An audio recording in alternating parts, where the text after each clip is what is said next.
Good morning, everyone. So as you can see, there are two people up on the slides, but I'm the only one here.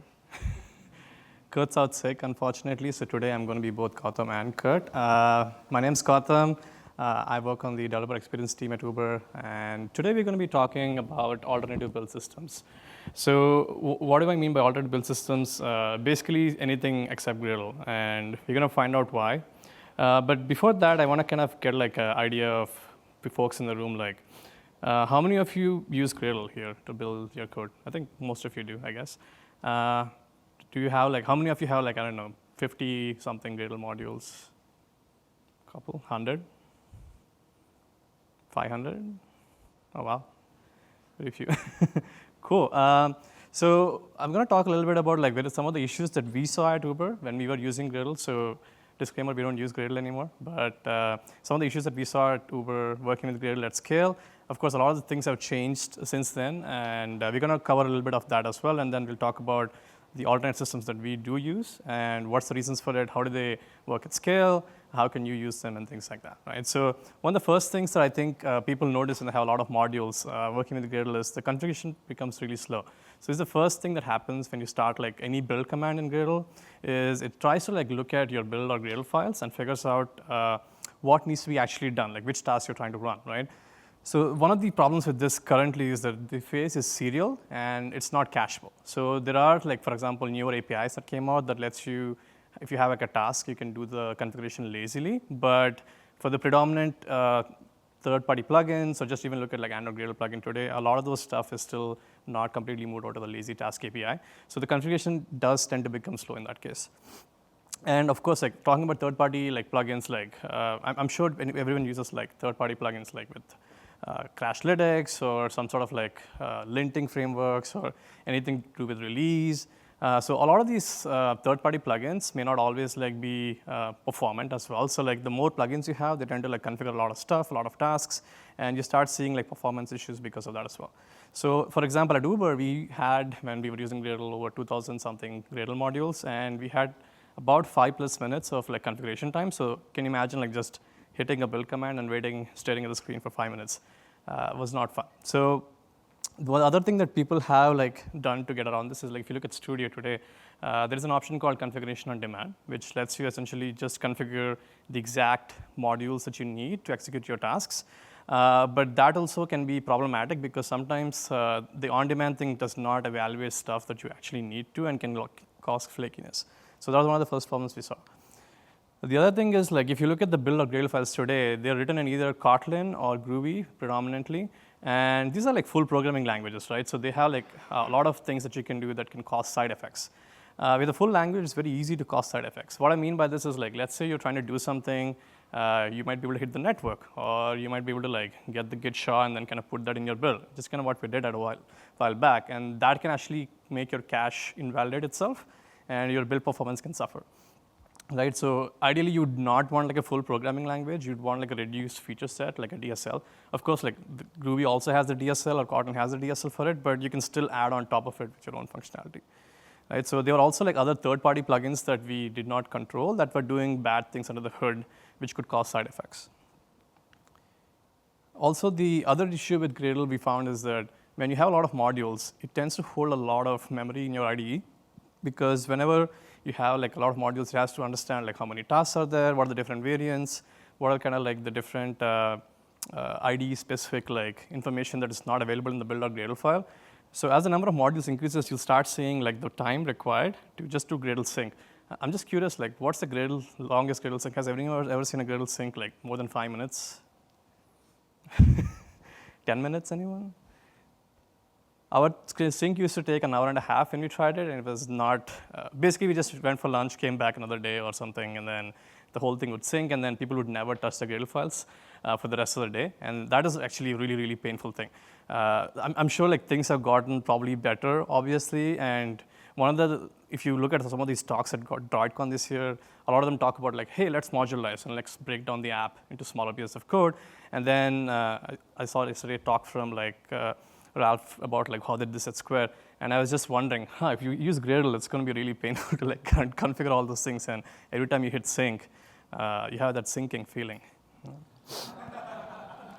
So the user experience is not that great, right? So sometimes I see this non-deterministic progress bar, and it was not really clear what's going on. That's the most mysterious thing, and that did not really work for us.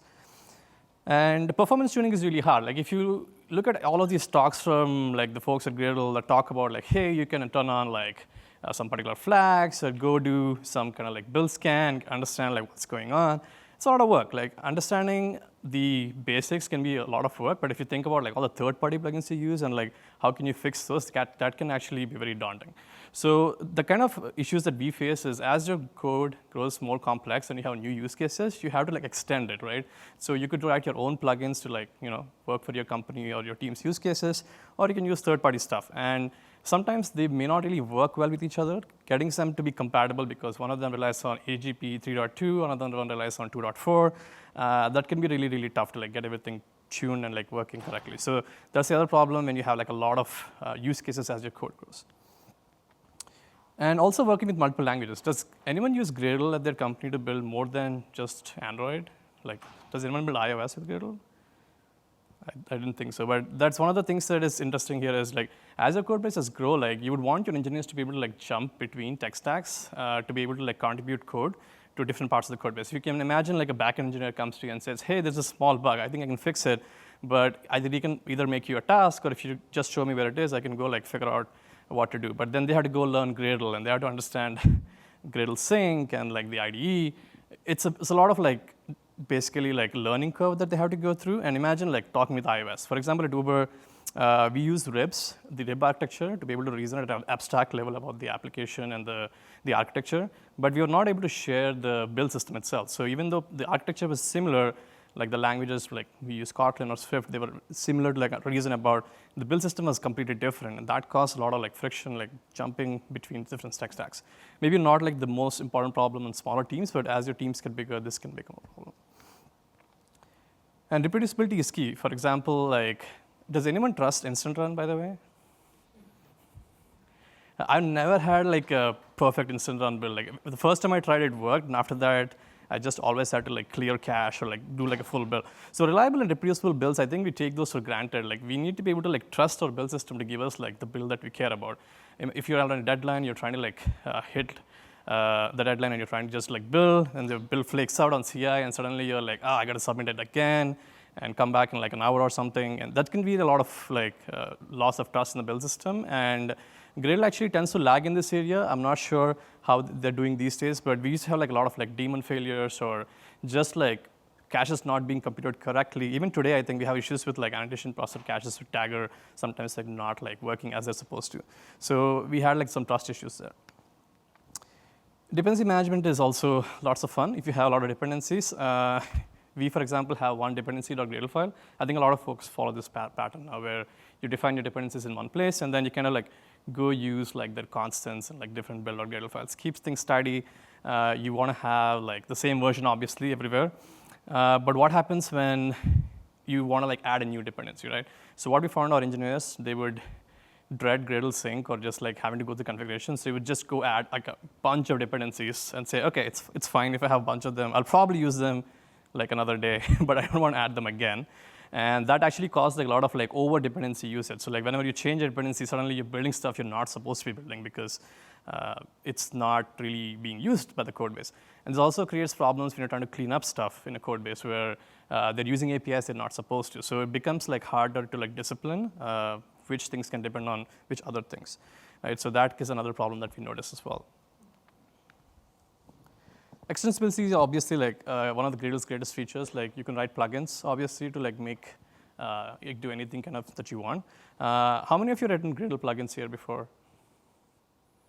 Expected more. One of the things I think which I feel when I talk to people about like plugins is they say that having to like understand the plugin API and the internals of it can take some time. It's again a learning curve, right?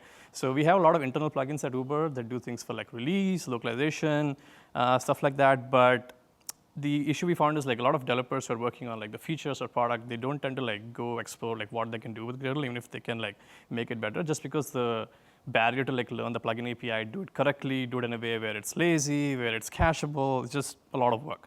So it was not super user-friendly for them to like say, hey, I can do this in like a Python script or a shell script super quickly. Why do I have to go learn like this plugin API? Can I just do what I'm supposed to do, right? And so whenever you do that, you kind of lose the performance benefits because you're not like caching anything and stuff like that. And also like a lot of the features that Gradle has, which are really great, like the Gradle cache or the bill scans for all your bills. Some of these things can be actually behind like a paywall with the Gradle Enterprise. So when we wanted to like experiment with cache back in the day, the cost was just not worth it. A lot of the cool stuff they do are, I mean, of course, they have to make money as well. We can understand that. But this model may not really work for all the teams, like if you buy versus build. Like if you're a small team, I think it works decently well because you're not spending time on building stuff you don't have to. But if you're a large-scale team with like hundreds of engineers, this may not really scale for you. So that's kind of what we noticed as well. And also, like we just need like a lot tighter integrations with internal stuff. So that is another reason. So now that we've talked about Gradle, like how do we actually fix these issues using something else, right? So first things that we have to like think about is like, as we talked about configuration, right? We kind of start with a language that's built for builds. So there is this project called Starlark that Google open sourced. Formerly used to be known as Skylark. I think someone had like a TV channel named Skylark in some random country and they can't use that name anymore. So they call it Starlark now. I personally thought Skylark was cooler. It was designed for their internal build system called Blaze, and now currently it's in open source as Bazel. And Starlark is a great language because it has a lot of these properties that we want in like a configuration language. It's deterministic, it's hermetic, as in there's no side effects, everything is immutable, it's very performant, and it's just simple to understand because it's not a full-blown programming language. It's a DSL that you can kind of extend to do various functions, but it's for configuration and creating like build configuration is just one of the ways that can be used. It's also used as a macro language. By that, what I mean is like you can actually use Skylark to extend the abilities of like a build system super easily because the language that your builds are written in and the language where you're writing your plugins is exactly the same. You can actually like add new capabilities quite literally like super quickly. And we'll see some examples of how that works later down the line. So now that we talked about Starlark, like what are some of the alternative build systems that we should be considering? So anything that uses Starlark could be like a good candidate for this. If you look in the wild right now, some of the more popular ones, we have Bazel from Google and we have Buck from Facebook. So these two languages are like language agnostic build systems and they're toolchain agnostic. By this, what I mean is that they don't really care if you're building for Android or Java or iOS. They give you a configuration language and kind of like an execution model where you can kind of put various tasks together to get the build output that you care about, right? And they're both using Starlark to kind of get the properties that we talked about, like hermeticity and like not having side effects, the simplicity and the fastness. And they're also tailored toward like large modular code bases. So as you're modelizing your code, the strengths play really well with like smaller, more focused modules, and we'll kind of see why down the line as well. So quick intro about Bazel, built by Google. I think it was internally known as Blaze. It does like really good, fast, reproducible builds. And there's a growing community right now with a lot of folks kind of like either trying it or like understanding what's going on there because it's officially backed by Google. And yeah, so it's also very extensible with Starlark as we discovered because you can write kind of plugins that you do with Gradle and Starlark. So Buck's built by Facebook. This is built by ex-Google engineers who moved to Facebook and they missed the functionality from Blaze. It was built originally for like more geared towards like mobile development because their Android builds are like super slow. So they were like, okay, we need something like Blaze at Facebook to make things faster. So you'll actually see like the support for mobile is actually much better there than it was in Bazel. No longer the case, but when we evaluated like a couple of years ago, Buck was kind of ahead for mobile in terms of iOS and Android. So that's kind of what we're currently using as well. Also has like fast incremental builds and also remote builds. But there is some infrastructure that you have to build to like support that. Whereas with Bazel, you actually get a lot of the stuff for free if you're using things like GCP. They actually open sourced a bunch of like implementations of the cache and also like the remote build stuff. Extensibility is a bit limited, so you can do stuff with Starlark, but it won't actually give you a lot of flexibility as you get with Bazel, because anything that you have to modify in like the core rule set, like Android or Java, you gotta go modify the source code. That's kind of one of the downsides of using Buck. And we have OKBuck, which is kind of something that we built. We were kind of tired of like writing 2000 Gradle module build or Gradle files by hand. So we said, okay, what if we took what's in the Gradle model and somehow made it work with Buck? So that's how OkBuck was born. It's a hybrid interops, a Gradle plugin. Basically, we've been using it, we still use it, that converts your Gradle project to a Buck project. And it's supposed to be a temporary thing because we don't want like OkBuck to be running every time you touch a Gradle file, because that's kind of what it does right now. So even if you have like 2000 modules, we still pay that configuration cost, but we are not paying it every single time. We're only paying it when we modify Gradle files. It doesn't scale really that well because it's not incremental. It can be made incremental, but we'll talk about why that doesn't actually make sense, just because it's supposed to be like an in-between step. It's also used by a bunch of companies, I think Airbnb, LiveSquare. They used to use it. Some of them are actually transitioning away from it or going to like pure Bazel these days. And we're actually also in the process of moving to Bazel at Uber. So from now on, I think we'll be focusing a lot more on Bazel rather than on Buck. There'll be a few things about Buck we'll be talking about as well.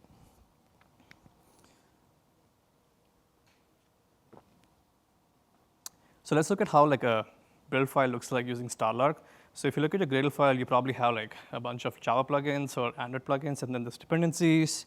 Maybe you define a few other things. But for the most part, Gradle's like pretty cool about inferring things. It implicitly decides that, hey, you have sources at source pane Java. But when some backend engineer came and said, hey, how do I like declare sources? I said, oh, as long as it's in source pane Java, it'll work. And they were like, huh, that's interesting. So they were not used to kind of like things being inferred magically, because it can be problematic not knowing so ahead of time what's happening. So if you look at like Starlark, for example, in Bazel, you can see here like this is an example for like an Android library using Kotlin. So KT Android library, by the way, is not something that comes native from Bazel. It's an extension, and we'll kind of go through how that's written as well later on. So you have like a name for each target. This is called like a Bazel target. And you have to declare your sources. So you can say, my sources are located here, here's my dependencies, and you can actually also import from Maven in this case. And the other cool thing you can see is like there's this thing called visibility, which lets you kind of scope who can actually depend on this particular target. So if you don't want like your feature modules kind of depending on each other, you can just say this is only available to the app or stuff within this kind of like folder structure. So super useful to avoid like dependency bloat.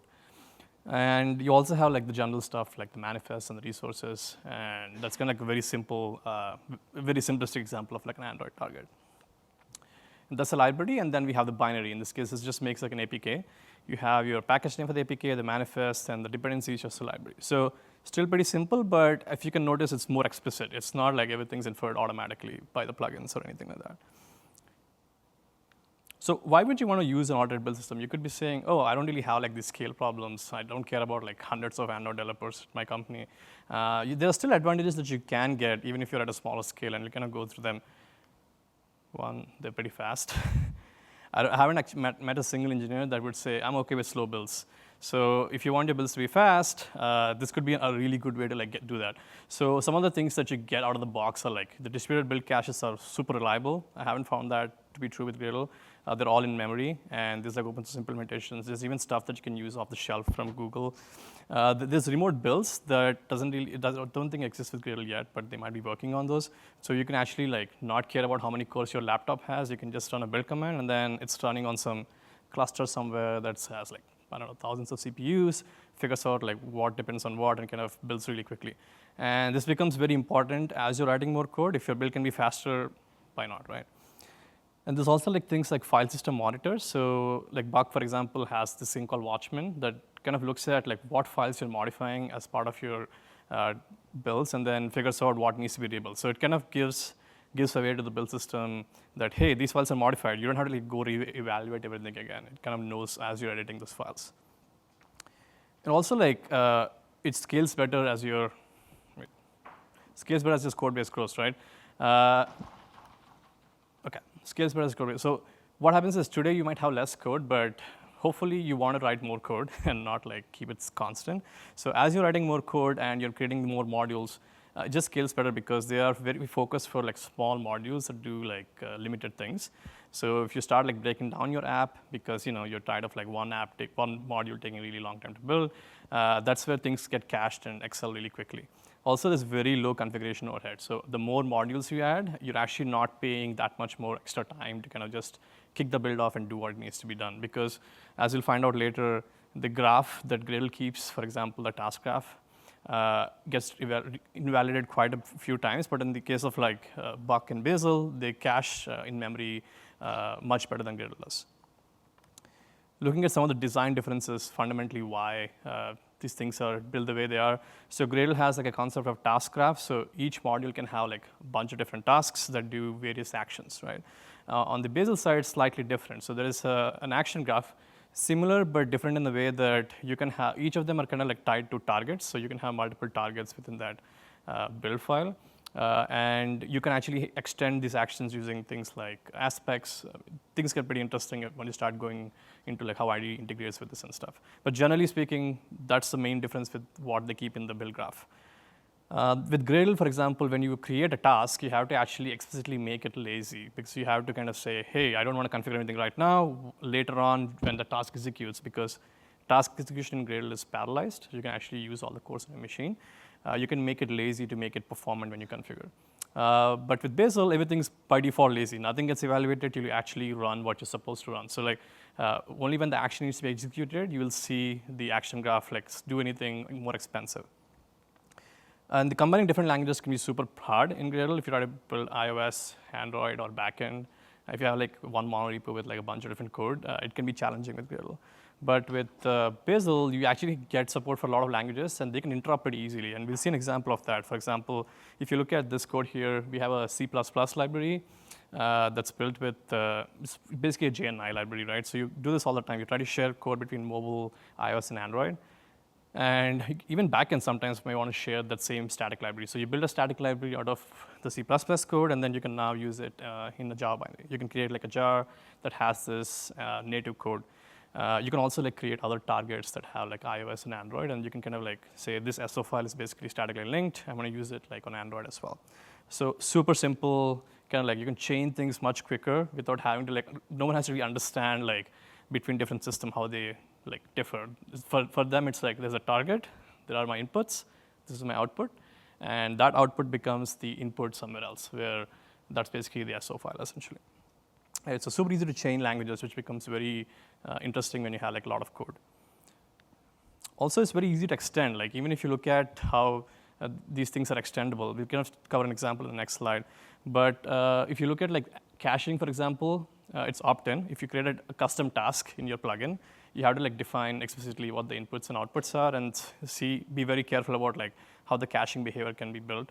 And then if you look at Bazel, it's very declarative. You kind of, when you define input outputs, you get caching out of the box for free. You don't have to kind of think about like how caching works. You create a rule set, you'll get caching. It has no side effects. That's the other important thing. Like because of Starlark, the way it's evaluated in the sandbox, it's impossible to have side effects. Everything is immutable.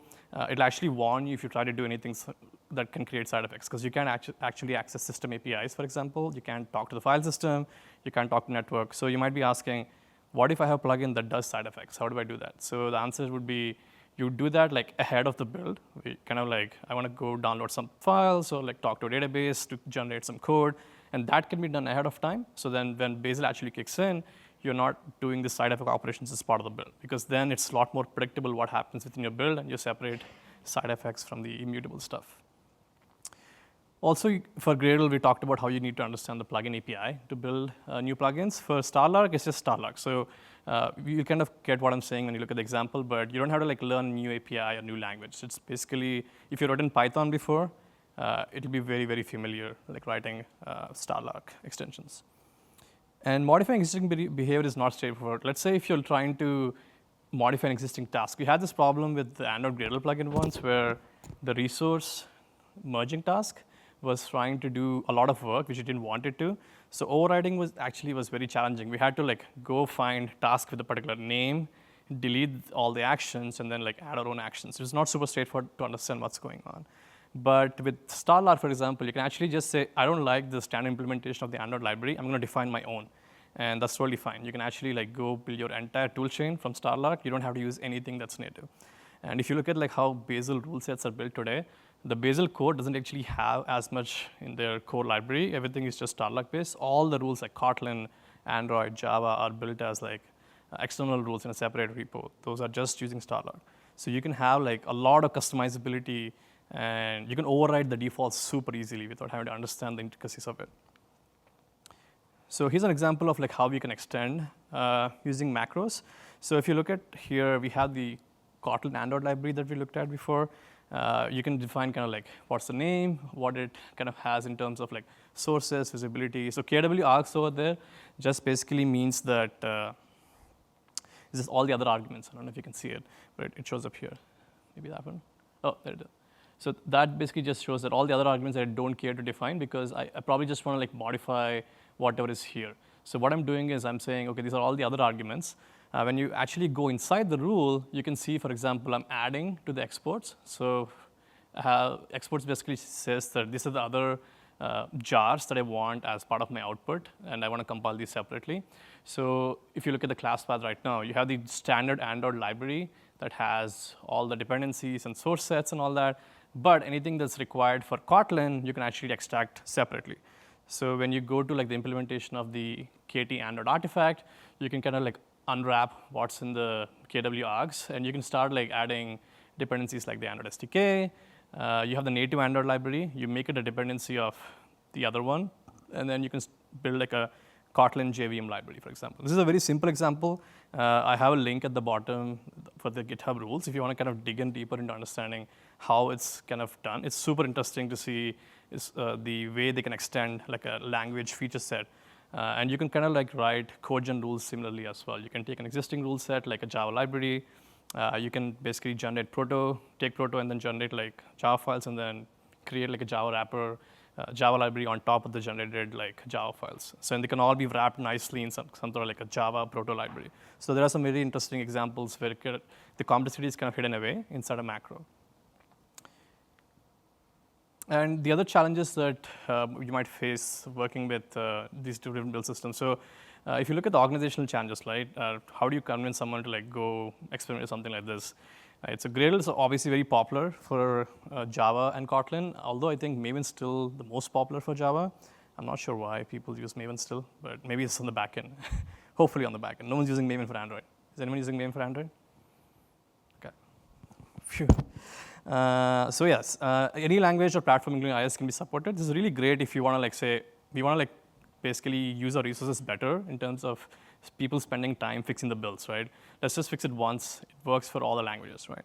Android developers obviously know Gradle already, but you can actually, if you use Bazel, you can go like add to the iOS code base or the backend code base easily without having to learn like a new like build language.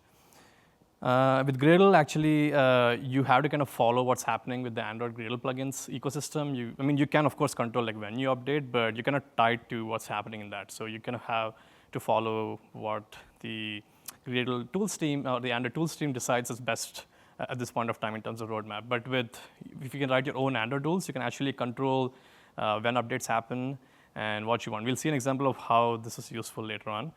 And of course, one of the obvious good things about Gradle is like supported by Google out of the box. Bazel is also supported, but they're not officially like saying they support Bazel. Google is not saying that.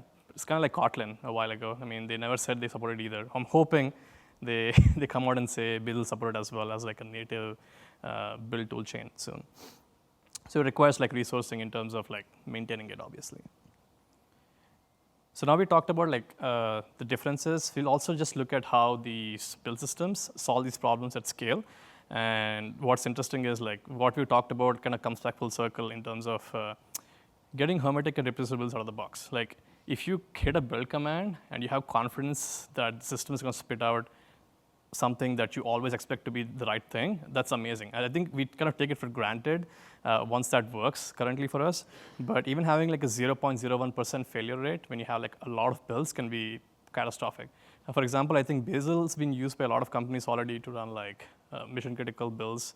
It runs millions of builds at Google every day. SpaceX uses it to build their software for their rockets. So that's like a good testimony to say like it's very stable and it also doesn't like change its APIs that often. Also, like this is pretty cool as someone like me who wants to go and clean up dependencies. So all the dependencies that I talked about where people kind of like added tons of extra dependencies because they didn't have to deal with Gradle, they still exist in our build files today. So if I were to go and say, hey, let me go clean up all these unused dependencies, right? We have some really cool tools that Bazel gives out of the box called Bulldozer. So you can actually say, hey, go look at all the build files, anything that's not using a dependency, and we can kind of like chain a few different CLI commands together, and we can clean up a whole bunch of stuff. Or you can say, I do not want to have, for example, this field defined anymore because I'm going to set a default for it in the rule. You can go clean that up as well. So it's super easy to do like large scale refactors when you have like tons of build files. So we have like, I think 17,000 something targets at this point, and we have like a lot of build files. So like having to go modify this stuff becomes very tedious if you're doing it by hand. So like even find replace with grep becomes very problematic. So this is super useful. And Starlog not being a huge, like a full-blown programming language makes a big difference here, because with Gradle, when you're trying to modify something, like let's say I want to go remove dependency, you might never know if a dependency is being added by a third-party plugin. So good luck trying to find that. It could be, I think actually at some point the Crashlytics plugin used to add like the Fabric, or the Fabric plugin used to add the Fabric SDK as like an implementation dependency without you knowing it. So I think they changed it later on. But there could be like magical things that plugins can do that you just cannot do with like Starlog. It's not possible to like not know what's happening with Starlog, because once it's configured, everything's visible to you. The other cool thing at scale is like there's shared infrastructure for everything. So like let's say you spin up a cache, right? So it's available for all the different languages. You spin up like infrastructure for remote builds. It just works out of the box for everyone. Maintenance becomes a ton easier when you have to just deal with like one system, obviously.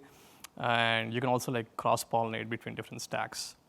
And every target that you create, every custom task you create can be built remotely and can be cached.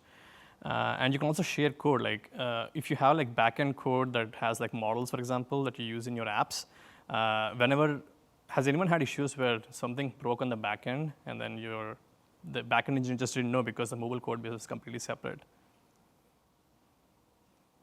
Not as much as I thought, but imagine like let's say they change the API for like a model that says, oh, this is no longer like non-null, it's nullable. Suddenly you start assuming it's non-null, and your app can break at runtime.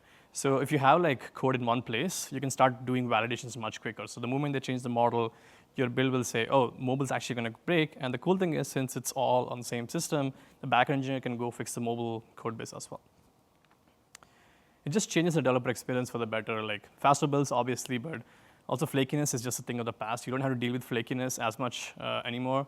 We saw this as an just as an experience. We don't have to worry about like build flakiness as much as we did with Gradle. And it's just very useful to have when you're trying to like hit deadlines or want to have trust in that system. And you can take updates your own cadence. So I had an example where with Gradle, you are kind of tied to the Android Gradle plugins like release lifecycle.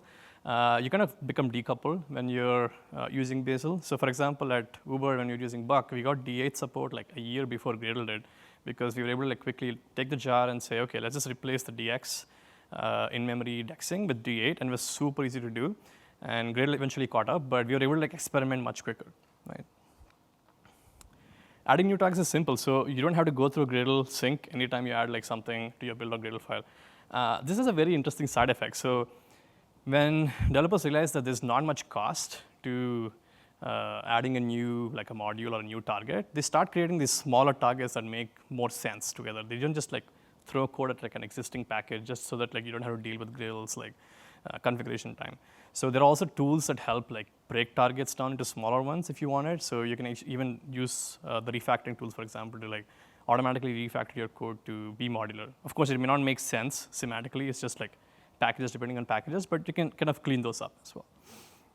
But it just generally encourages developers to create smaller targets for faster builds, being able to like just work with them easier, right? And all the developers are empowered to extend the build system. If you look at some of the macros we created, like it was literally like a few lines to create a Kotlin Android library from an Android library. And you can do that for like any sort of like code gen tools or anything that has to be a part of your like build pipeline. So we actually saw like a lot of like cross team and org collaborations when we moved to these systems. And we reused a lot of tooling, for example, between mobile and backend. So if you look at our Java builds today on the backend, they use the exact same tool set that mobile does, with some customizations for like running Docker builds and stuff like that. The Go backend team actually also uses the same tools. So it made collaborating between teams a lot easier. There's of course like going to be downsides as well. I'm going to talk a little bit about a few of these downsides, but I think the upsides kind of outweigh the downsides a lot more when you have at scale. You won't get access to the most coolest thing that the Android toolsteam does most of the time unless you're willing to put some work into it. For example, we don't have great support for like dynamic app bundles yet. We have support for static app bundles, but we're working on the dynamic portion.